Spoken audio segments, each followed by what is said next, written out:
Her Father's Wealth, The Nanny Story, Part 1.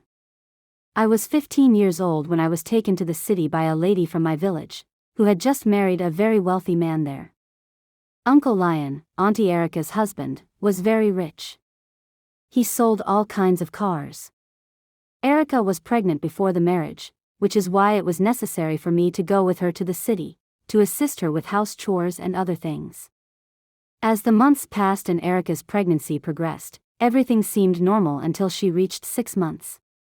One day, during our morning exercise, Erica suddenly screamed in pain. Uncle Lyon and I rushed to her, and she said she felt like the baby was coming out. What? No, it can't be. What month is it? Lyon asked. 6 months, she replied. Everyone was confused since the pregnancy was just 6 months along. Uncle Lyon rushed her to the hospital, where the doctor confirmed that her water had broken and the baby was trying to come out. She was admitted immediately. The doctor administered all necessary drugs and injections, but nothing worked. The baby didn't want to stay anymore. As it grew late and Erica became weaker, Uncle Lyon asked me to stay with her while he went home to get food. However, the doctor suggested I go instead since I was too young to help if Erica needed physical assistance. Uncle Lyon booked an Uber to take me home and bring me back with the food. When I arrived home, I was shocked to find the entire place flooded, as if it had been raining inside the house, though outside was dry and sunny. I felt an eerie fear staring at the water, which then suddenly disappeared like extinguished fire. I wondered if I was imagining things but decided to ignore it. I went inside, got the food, and returned to the hospital. Back at the hospital, I saw a nurse running frantically and someone being rushed on a stretcher. I hate hospitals, I thought. When I reached Aunty Erica's ward, it was empty. Confused and with no one to ask, as everyone was busy, I realized Uncle Lyon was nowhere to be found. I went back to the reception and sat there, feeling lonely. The receptionist was kind and asked if I had found the people I was looking for. Finally, I had someone to ask questions. I told her I couldn't find my auntie and uncle in their ward. She asked for their names and sighed when I told her. She then asked if they were my parents. I said no, and immediately asked if everything was all right. She said yes. Just then, Uncle Lyon appeared, looking sad. I ran to him and asked where Aunty Erica was. He didn't say anything but held me close and took me back to where I had been sitting. "Did you eat?" he asked. "No, I wanted us to eat together here," I replied. He put his head down. A doctor approached, and Uncle Lyon got up to meet him, but the doctor walked past him. "Uncle, where's Aunty Erica?" I asked again. He said she was fine, but he didn't look like he believed it. I started feeling strange, with many questions running through my mind. I didn't know what to think or say, so I just stared at him. A few hours later, the doctor came out of the room and sadly asked my uncle to follow him to his office. "How is she?" Uncle Lyon asked. "Let's talk in the office," the doctor replied. "Talk to me here," Uncle Lyon screamed. "How's my wife?" The doctor told him to calm down. "Doctor, what's the challenge?" Uncle Lyon kept asking. The C-section was done successfully, and the 6-month-old baby was transferred to an incubator, but the doctor couldn't finish. My uncle almost fainted. "Don't say. Tell me it's not what I'm thinking," Uncle Lyon pleaded. "We lost her," the doctor replied. My uncle's eyes widened in shock. He stared at the doctor, then suddenly screamed and tried to run in, but the doctor held him back. He hugged the doctor and cried bitterly. I started crying too. It felt like my world was falling apart. I was an orphan, and the only person who accepted me as her own was gone.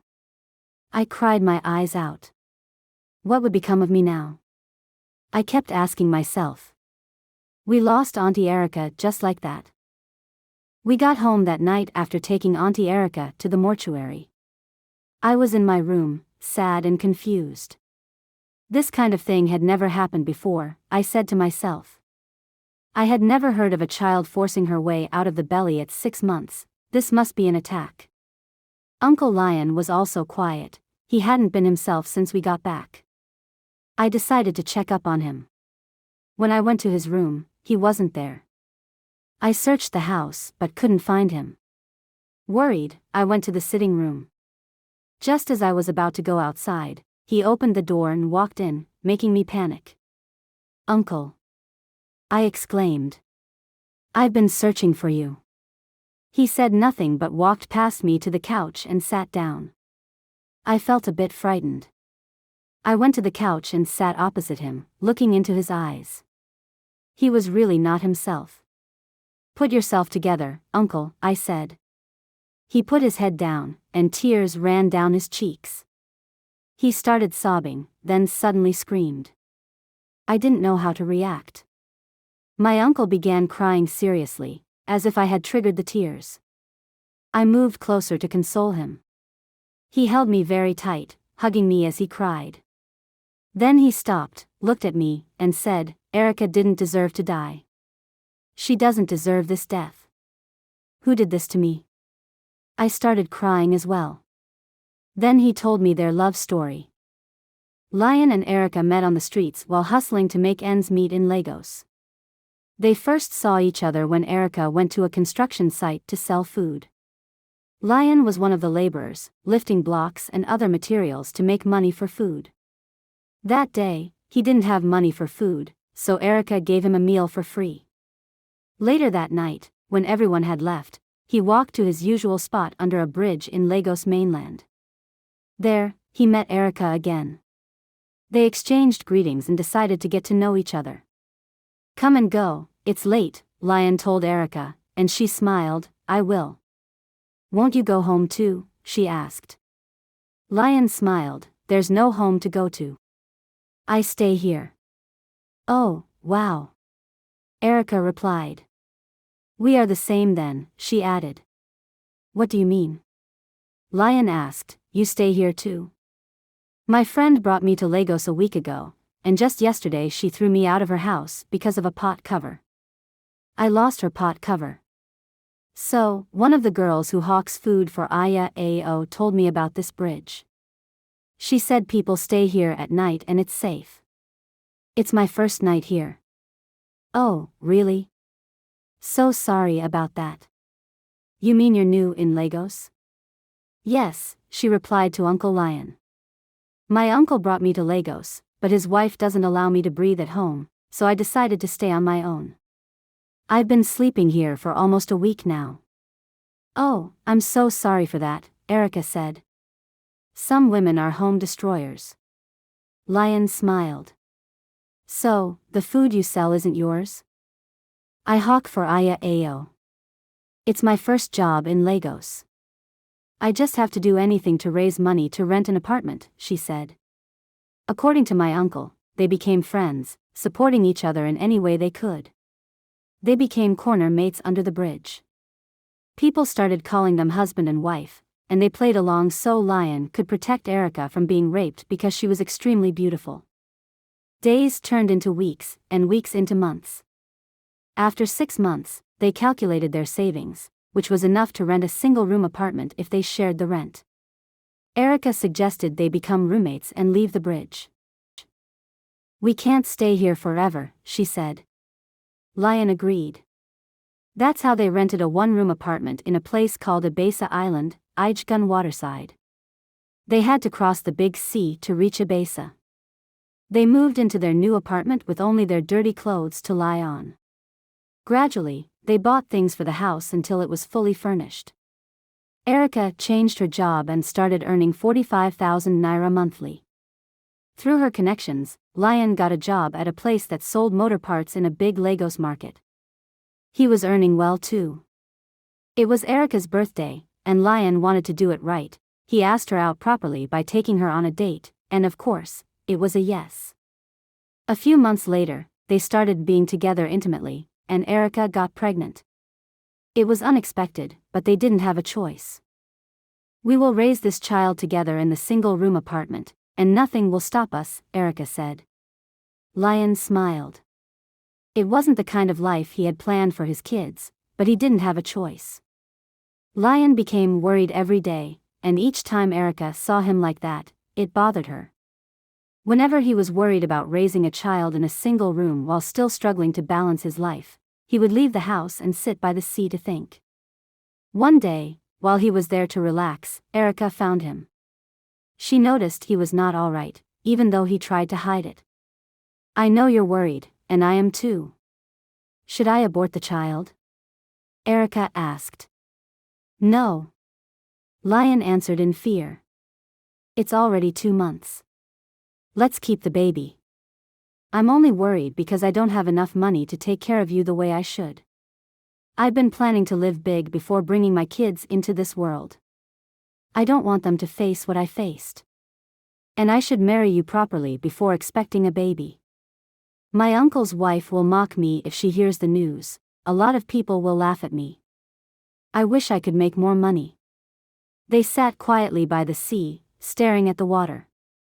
Suddenly, Erica's belly began to hurt, and she couldn't control it. She was rushed to the hospital, where injections were given, and she became calm. The last money Lyon had was 15,000 naira, which he spent at the hospital.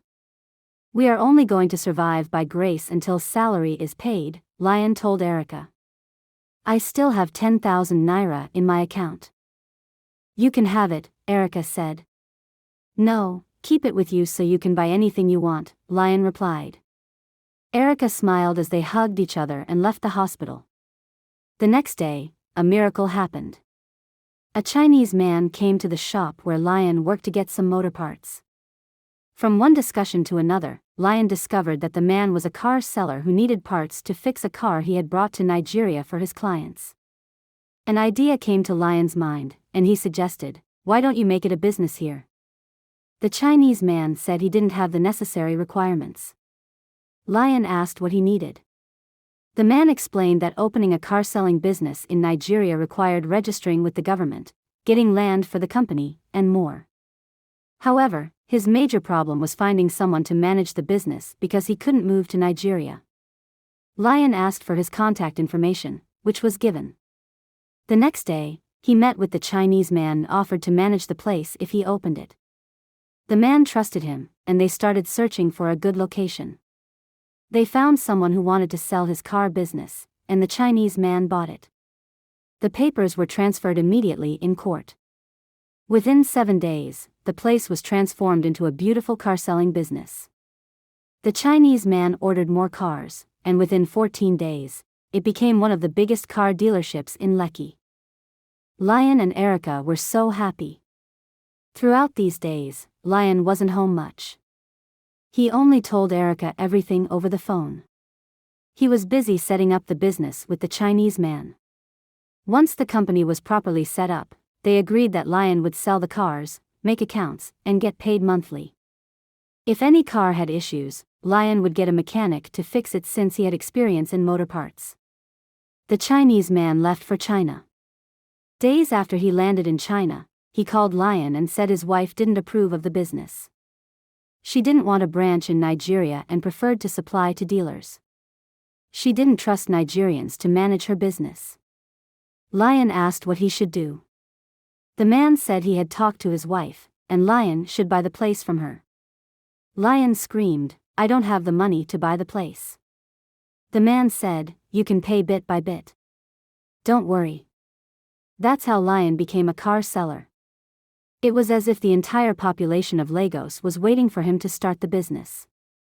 He sold all the cars within 2 days and made millions of naira. By the end of the month, he had already paid for a new flat for himself and his wife in Lekki. No wonder Aunty Erica's marriage happened so quickly. He completed the entire marriage process in just 14 days, gave her a car, and got one for himself.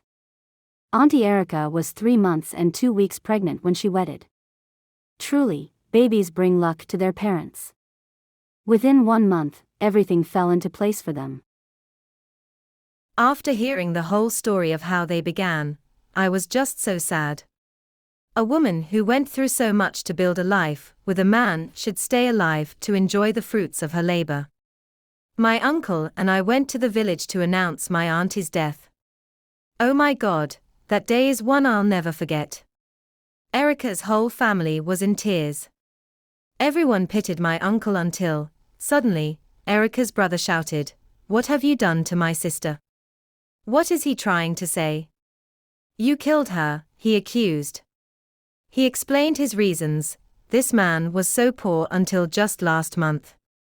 He became a billionaire in only 1 month and rushed to marry my sister, so if he finally killed her, we wouldn't say he married her corpse. I was confused, but wait, could this be true? Uncle Lyon was as shocked as everyone else, telling him not to say such things, because he couldn't even think of taking his enemy's life, let alone the woman who loved him for who he was. "Explain to us what happened to my sister a few months after you married her." "It's just 2 months and 2 weeks. Ah? God, please, this can't be true," Erica's brother demanded. Uncle Lyon, looking distraught, tried to defend himself, but everyone suddenly turned against him, harassing him. There was no one on his side except me. I tried to defend him, but I was just 15 years old. No one believed me. "What do you know?" they kept asking me. Erica had been telling her brother everything she and her man went through and how he suddenly became rich. That's why he believed Lyon's sudden riches were not ordinary. He explained to the elders that Lyon was always wishing to be rich and said he could do anything to get money so he wouldn't be mocked by his family members. What if he finally had his way? Besides, anyone working with the Chinese must be a witch. Do you know what it means to sell 25 different types of cars in just one day? Who does that? My uncle was asked to swear before the oracle that he didn't kill Erica. They had to bring my auntie's corpse from the city to the village, wash her body, and give him the water to drink while he made pronunciations. If he is the killer of Erica, may he never have peace, and may he die miserably. It was time for us to go back to the city. I was scared and confused. I didn't know whether to go back with him. He asked me, "Will you still come with me, or do you see me as a ritualist too?" I lacked words to say to him. I am a poor orphan, and Aunty Erica took me to the city to help me. I'm already schooling there and living a good life. "I will go with you," I said. My cousins in the village and my sister suggested I stay back, warning that if he killed me, they wouldn't look for my corpse. Oh my God, goosebumps everywhere, but I liked it in the city. So I told him, "I am going back with you." Apart from thinking about myself, I also thought about the baby in the incubator. Who would take care of her after 9 months? This is one of the main reasons I decided to go back with him. At least let me help my late auntie. She would do the same for anyone if she were alive. The burial was fixed for a few weeks later, and we went back to the village for it. After the burial, he was told never to visit them ever again. No one seemed to care about the baby in the incubator. He wanted to leave without me, so I ran to him. He turned to me and said, "You can stay back now. I will be fine alone." I looked at him and said, "I'm not here because of you. I'm here for the baby in the incubator. Please let me pay back my late auntie with the same goodness she showed me while she was alive." He looked at me, grateful, though he couldn't say it. We returned to the city. The days ran so fast, and soon the baby was ready to come out of the incubator. We took her home, and Uncle Lyon named her Cinderella. Watch out to know how life turns out to be. Did my uncle truly kill his wife? Did I stay to care for the baby like I wanted? Find out in part 2.